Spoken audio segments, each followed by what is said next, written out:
Hello दोस्तों, कैसे हो आप सभी। उम्मीद करता हूँ अच्छे होंगे। तो आज हम क्रिया के बारे में पढ़ने वाले हैं। इसमें देखेंगे क्रिया की परिभाषा और क्रिया के टाइप को देखेंगे। तो चलिए शुरू करते हैं। सबसे पहले देखते हैं क्रिया की परिभाषा, यानी क्रिया किसे कहते हैं।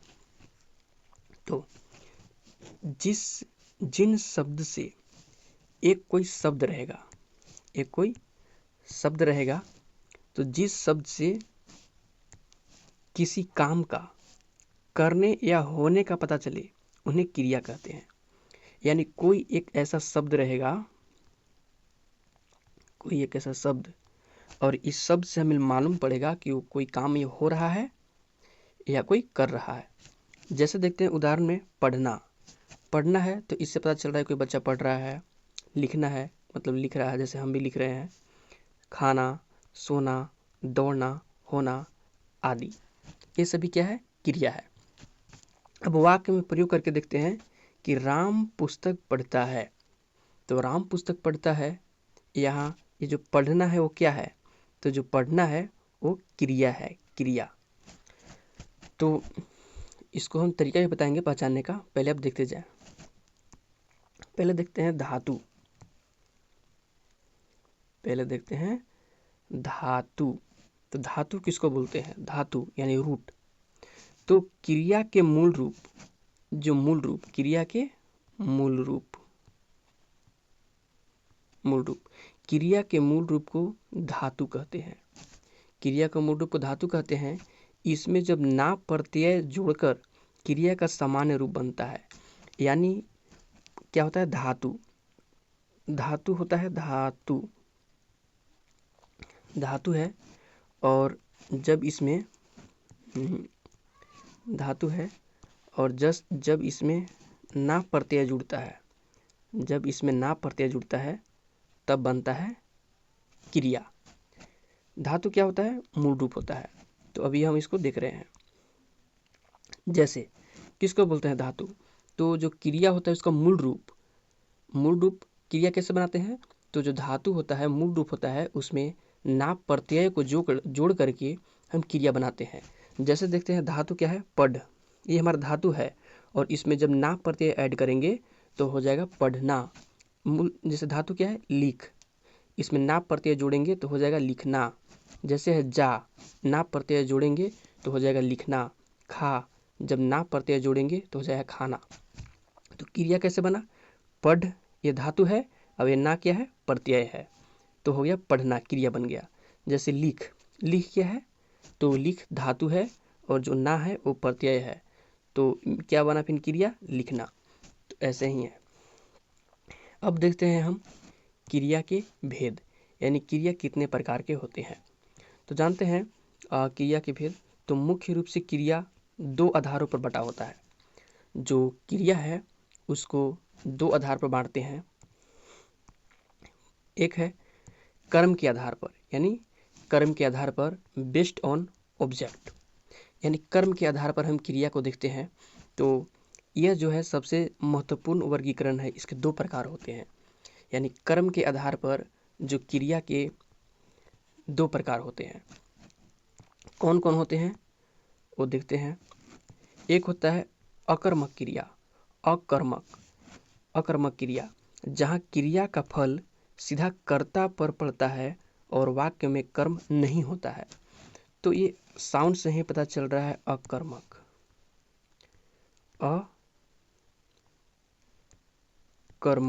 अकर्मक। अ मतलब नहीं, और कर्म यानी कर्मक माने यानी कर्म, यानी जिसमें कर्म उपस्थित ना हो। जैसे होता है ना कर्ता कर्म क्रिया, तो वैसा ही अकर्म यानी कर्म इसमें नहीं रहता है, उसे बोलेंगे अकर्मक क्रिया। जैसे उदाहरण में देखते हैं तो अकर्मक क्रिया, जैसे वह सोता है, पक्षी उड़ रहे हैं।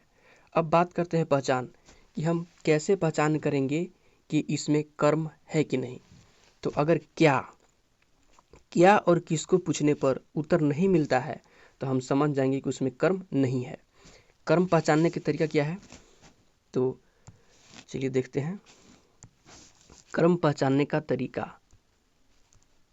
कर्म कर्म पहचानने का ट्रिक, कर्म पहचानने का ट्रिक देखते हैं। ट्रिक क्या है कि जब क्या या किसको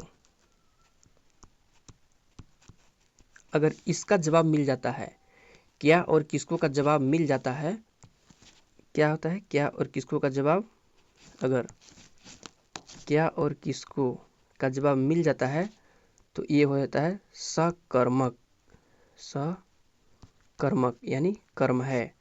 और इसका अगर जवाब नहीं मिलता है तो अकर्मक हो जाएगा। इसको याद रखेंगे। तो देखते हैं यहाँ पे, जैसे है वह सोता है, तो एक सकर्मक या अकर्मक। तो सबसे पहले देखेंगे वह सोता है, तो सोता है तो जो इसको पहचान है क्या से, तो वह क्या सोता है, कर्म मिला नहीं, किसको सोता है, कर्म मिला नहीं, तो इस कारण हो जाएगा अकर्मक। जैसे पक्षी उड़ रहे हैं, तो पक्षी उड़ रहे हैं तो जो ये क्या और किसको है वो क्रिया से पहले लगा के देखेंगे। कहाँ याद देखना है, क्रिया से पहले। तो क्रिया क्या है, यह उड़ना, तो पक्षी क्या उड़ रहे हैं या पक्षी किसको उड़ रहे हैं। अच्छा नहीं बन रहा है सेंटेंस, इस कारण इसमें क्या है, इसमें कर्म नहीं है, इसलिए हो जाएगा अकर्मक। अब देखते हैं सकर्मक। तो सकर्मक होता है सकर्म, यानी जिसमें कर्म हो। क्या है, जिस वाक्य में कर्म हो उसको बोलते हैं सकर्मक। जहाँ क्रिया का प्रभाव कर्म पर पड़ता है, क्या होता है, क्रिया का प्रभाव कर्म पर पड़ता है, उसे हम बोलेंगे सकर्मक। जैसे देखते हैं उदाहरण के साथ में, तो सीता आम खाती है, सीता आम खाती है, तो इसको पहचानने का तरीका कि इसमें कर्म है कि नहीं। तो जब क्रिया है ना, क्रिया खाना क्या है, क्रिया, तो क्रिया से जस्ट पहले क्या या किसको लगाकर चेक करेंगे। तो खाना क्रिया है तो बोलेंगे सीता आम खाती है, यानी सीता क्या खाती है। इसका जवाब मिल गया कि आम खाती है, तो आम मिल गया, क्या खाती है, आम खाती है, जवाब मिल गया। तो यहाँ पे ये क्या है, कर्म है, कर्म, ये हो गया कर्म। ठीक है। तो अब देखते हैं कि जो ये होता है इसके दो भेद होते हैं। एक होता है एक कर्मक। एक कर्मक कहने का मतलब है कि एक कर्म होता है जिसमें एक ही कर्म हो। जैसे वह पत्र लिखता है, क्या है, वह पत्र लिखता है, तो उसमें जानेंगे पहले कर्म है कि नहीं है। तो सबसे पहले लिखना है, क्रिया है, तो क्रिया से पहले जोड़ेंगे क्या या किसको। तो वह क्या लिखता है, तो साउंड आ रहा है कि पत्र लिखता है, तो इस कारण ये हो जाएगा सकर्मक, लेकिन एक ही कर्म है, क्या या किसको इसमें लगाएंगे क्रिया से पहले। तो हमें यही तो मिल रहा है कि क्या लिखता है, पत्र लिखता है, यानी एक ही कर्म मिल रहा है। और दूसरा होता है द्विकर्मक, जिसमें दो कर्म हो। जैसे द्विकर्मक में क्या होता है, दो कर्म होता है। ठीक है। जैसे अध्यापक छात्रों को हिंदी पढ़ा रहे हैं, अध्यापक छात्रों को हिंदी पढ़ा रहे हैं, तो इसमें दो क्रम मिलेगा। कैसे मिलेगा देखते हैं। अध्यापक छात्रों को हिंदी पढ़ा रहे हैं, तो सबसे पहले देखेंगे क्या का आंसर मिला, पढ़ा रहे हैं, तो क्या पढ़ा रहे हैं, तो हिंदी। पहला क्या मिला, पहला मिला कि हिंदी पढ़ा रहे हैं। अब दूसरा फिर देखेंगे, इसमें पढ़ा रहे हैं, तो पढ़ाना के जो पीछे है लगा कर देखेंगे किसको, किसको पढ़ा रहे हैं, तो छात्रों को, किसको, छात्रों को। तो यहाँ पे हमें क्या और किसको दोनों का जवाब मिल रहा है, दोनों का जवाब मिल रहा है, यानी दो कर्म है, तो इस कारण ये कौन सा क्रिया हुआ, द्विकर्मक क्रिया हुआ। ठीक है। अब हम देखते हैं नेक्स्ट, इसको बांटने का तरीका दूसरा है, प्रयोग या संरचना के आधार पर क्रिया के भेद। प्रयोग या संरचना के आधार पर क्रिया के भेद। पहला है प्रेरणार्थक क्रिया, प्रेरणा, ऐसे साउंड आ रहा है प्रेरणा से, प्रेरणा, प्रेरणा, प्रेरणात्मक क्रिया। तो इसकी परिभाषा देखते हैं, कि जब कर्ता स्वयं कार्य न करके, यानी जो कर्ता है, यानी मान के चले कोई व्यक्ति है, वो स्वयं कार्य नहीं करता है, किसी दूसरे को कार्य करने की प्रेरणा देता है या उसे कार्य करवाता है, तो उसे प्रेरणात्मक क्रिया कहते हैं। जैसे कोई व्यक्ति है, वह अपने काम नहीं करता है, दूसरे को बोलता है भाई तुम काम कर दे, यानी उसको प्रेरणा दे रहा है, उसको बोल रहा है कि तुम करने के लिए, तो वो हो जाएगा प्रेरणात्मक क्रिया। ठीक है। तो इसमें दो तरह के कर्ता होते हैं, यानी करना वाले क्या होते हैं, दो तरह के होते हैं। एक होता है प्रेरक कर्ता, यानी जो प्रेरणा देता है, यानी जो बोल रहा है, प्रेरणा दे रहा है कि भाई तू ये काम कर दे, तो ये प्रेरणा होता है प्रेरक कर्ता। जैसे मालिक, मालिक बोलता है नौकर को, जैसे मालिक बोलता है कि नौकर गाड़ी साफ कर दो, या फिर मालिक है, कुछ भी बोल सकता है, मालिक ये बाजार से सब्जी लेते आना, मालिक बोलेगा किसको, नौकर को बोलेगा या फिर और किसी को बोलेगा। तो यहाँ पे क्या हो जाएगा, प्रेरक करता, यानी प्रेरक, यानी खुद मालिक बोल रहा है। जैसे अध्यापक, अध्यापक बच्चों को क्या करे, अध्यापक बच्चे से किताब मंगवा रहे हैं। ठीक है, अध्यापक ने बच्चों से किताब मंगवाया, तो यानी कौन प्रेरक करता, यानी प्रेरणा कौन दे रहा है, यानी अध्यापक दे रहे हैं। अध्यापक बोल रहे हैं कि किताब लेकर आओ। अब एक प्रेरित, साउंड यहाँ सुनना, एक है प्रेरक, एक है प्रेरित, यानी जो कार्य करता है। अब जो कार्य करता है वो हो जाएगा प्रेरित।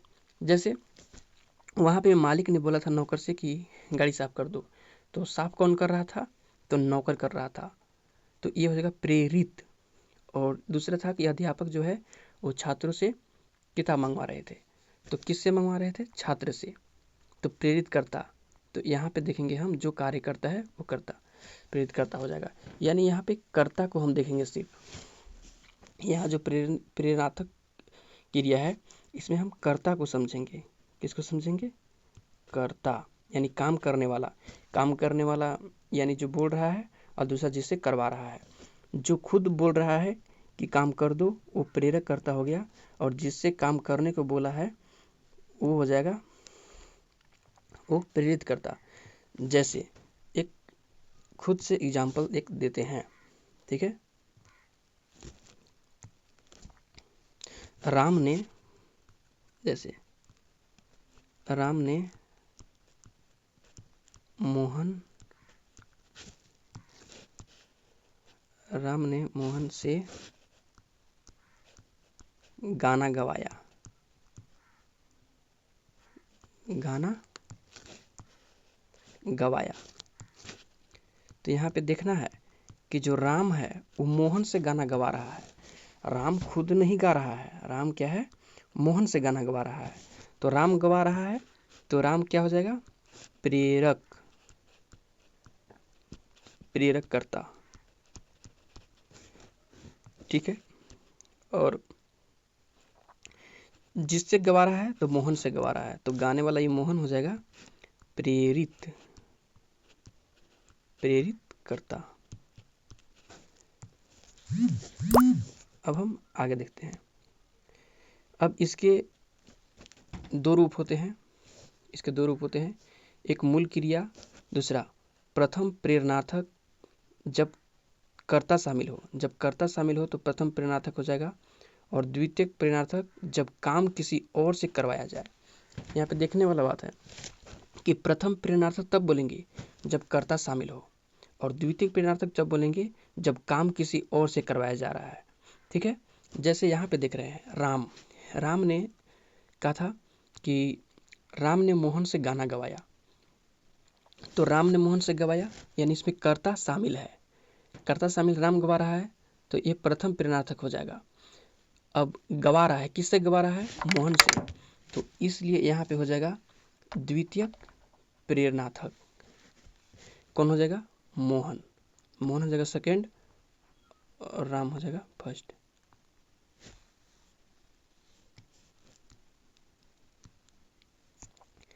जैसे देखेंगे यहाँ पे पढ़ना, मूल क्रिया है पढ़ना, पढ़ाना, पढ़ाना यानी अध्यापक खुद पढ़ा रहे हैं, सब पढ़वाना, या तो कोई छात्रों से ही पढ़वा रहे होंगे, तो ये मूल है, क्या है, ये मूल, और ये क्या है, प्रथम प्रेरणार्थक और ये दूसरा है द्वितीय प्रेरणार्थक, यानी किसी से पढ़वा रहे हैं। जैसे लिखना, मूल है लिखाना, यानी अध्यापक खुद लिखा रहे हैं। लिखाना, अध्यापक लिखा रहे हैं और बच्चे लिख रहे हैं। और लिखवाना, दूसरे से लिखवा रहे हैं। जैसे करना, कोई काम करना तो कराना, ठीक है। एक है करवाना, यहाँ पे देख रहे हैं। जैसे जब इसमें कर्ता शामिल होता है, जैसे सोना, सुलाना, ठीक है। सुलाना यानी कर्ता ही है जो किसी को सुला रहा है खुद, और सुलवाना दूसरे के माध्यम से सुलवा रहा है। तो उदाहरण देखते हैं, माँ बच्चे को दूध पिलाती है। तो यहाँ पे बच्चे को दूध पिला रही है खुद माँ, कोई और नहीं। माँ खुद बच्चे को दूध पिलाती है, तो यहाँ पे हो जाएगा प्रथम प्रेरणार्थक। प्रथम प्रेरणार्थक यहाँ पे देखेंगे। दूसरा है मालिक नौकर से गाड़ी साफ करवाता है, यानी मालिक जो है वो गाड़ी को खुद साफ न करके किससे करवा रहा है, नौकर से करवा रहा है। तो ये है द्वितीयक प्रेरणार्थक। अब क्लियर हो गया होगा। अब देखते हैं संयुक्त क्रिया, कंपाउंड वर्ब। जब दो या दो से अधिक क्रिया, संयुक्त क्रिया मतलब ऐसे भी जानेंगे कि दो या दो से अधिक क्रिया, क्रिया प्लस क्रिया, क्रिया प्लस क्रिया। जब दो या दो से अधिक क्रिया मिलकर किसी एक ही पूर्ण कार्य का बोध कराती है, दो क्रिया मिलकर एक काम करता है, उसे संयुक्त क्रिया कहते हैं। इसमें पहली क्रिया मुख्य होती है और दूसरी क्रिया जो होती है उसके अर्थ में विशेषता पैदा करती है, ठीक है। इसके कुछ उदाहरण देखेंगे, इससे हमें और भी समझ बेहतर होगा। जैसे देखते हैं कि आरंभ बोधक, आरंभ में साउंड ऐसे भी दे रहा है जिससे क्रिया के शुरू होने का पता चलता है।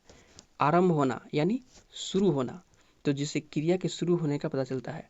उदाहरण, वह रोने लगा, यानी स्टार्ट हो गया भाई। वह रोने लगा यानी एकदम स्टार्ट, आरंभ हो गया वो। फिर एक है समाप्ति बोधक, जिससे कार्य के पूरा होने का पता चलता है। जैसे वो खा चुका है, यानी वो खा लिया, वो जा चुका है, चल गया, ऐसे। फिर देखते हैं नेक्स्ट, निश्चय बोधक, तो जिससे काम की निश्चितता का पता चलता है, यानी काम निश्चित कन्फर्म हुआ कि नहीं, तो उसने उसे मार डाला, यानी कन्फर्म हो गया भाई, एकदम मार दिया उसको, छोड़ा नहीं। फिर है इच्छा बोधक, तो जिससे इच्छा प्रकट हो, क्या हो, इच्छा प्रकट हो। तो जैसे मैं अब घर जाना चाहता हूँ, यानी इच्छा हो रहा है कि मैं अब घर जाना चाहता हूँ, ठीक है। तो ये इच्छा हो रहा है। जैसे मैं पानी पीना चाहता हूँ, मैं खाना खाना चाहता हूँ, तो ये हो गया इच्छा बोधक। अब देखते हैं अभ्यास बोधक, ये ऐसे पता चल रहा है अभ्यास करना। तो अभ्यास बोधक, जिसे क्रिया की आदत का पता चले। उदाहरण, वह रोज पढ़ता है, तो रोज पढ़ता है यानी रोज अभ्यास करता है, आदत है एक मान चलेंगे, तो ये हो जाएगा वह रोज पढ़ा करता है। तो यहाँ पे हम संयुक्त क्रिया बात किए थे, एक देख लेते हैं। जैसे संयुक्त क्रिया में एक देंगे, वह रोज पढ़ा करता है, वह रोज पढ़ा करता है, वो रोज पढ़ा करता है। तो यहाँ पे देखेंगे, एक है पढ़ा, पढ़ा, अब एक है करता, यानी ये जो होता है इसमें दो क्रिया है। एक है ये मूल क्रिया पढ़ना, और ये एक सहायक क्रिया है।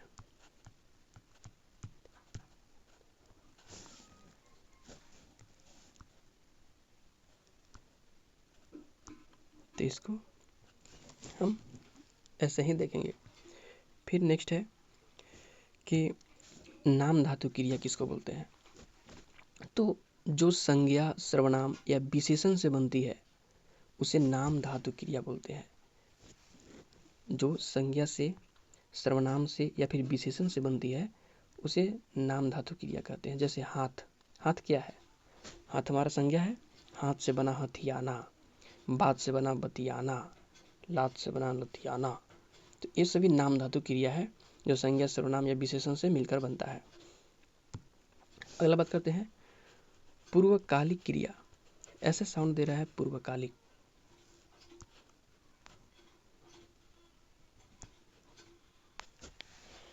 दोस्तों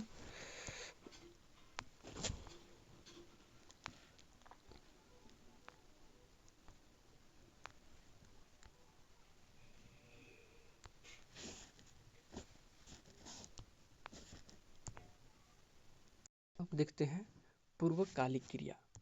तो पूर्वकालिक क्रिया तो ऐसे ही साउंड आ रहा है, पूर्व यानी पहले।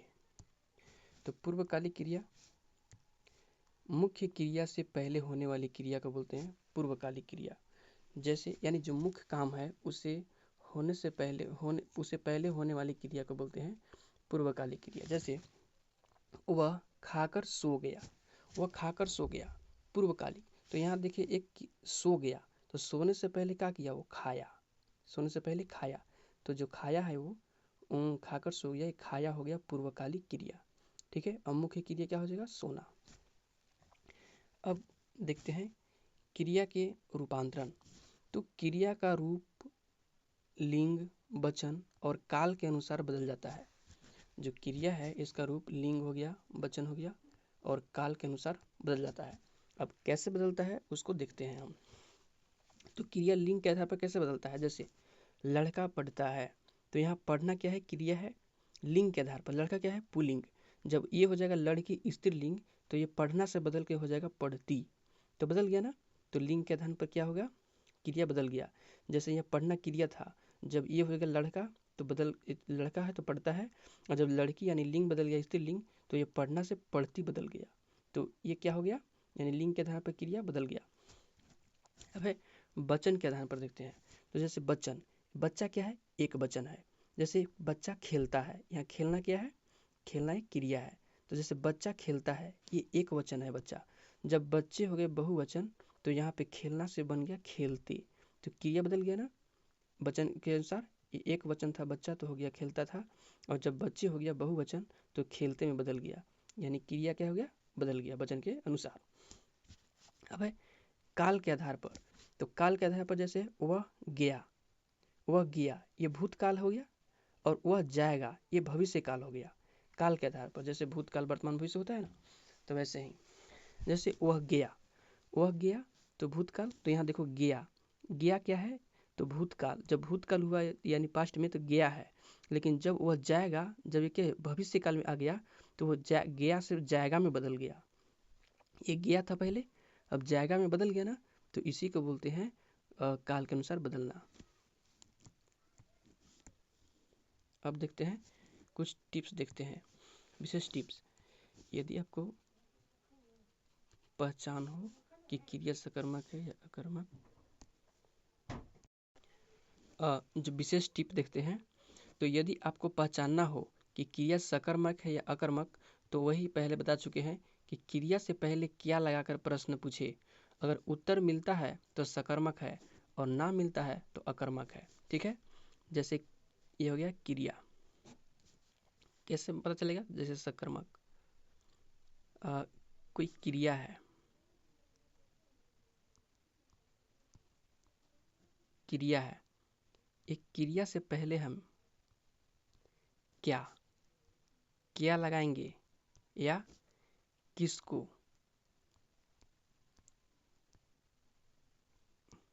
किसको, क्या या किसको क्रिया से पहले लगाएंगे। अगर हमें मिलता है तो यस सकर्मक, और नहीं मिलता है तो अकर्मक। तो चलो दोस्तों, अब अगले वीडियो में हम इसका एमसीक्यू देखेंगे। तो धन्यवाद।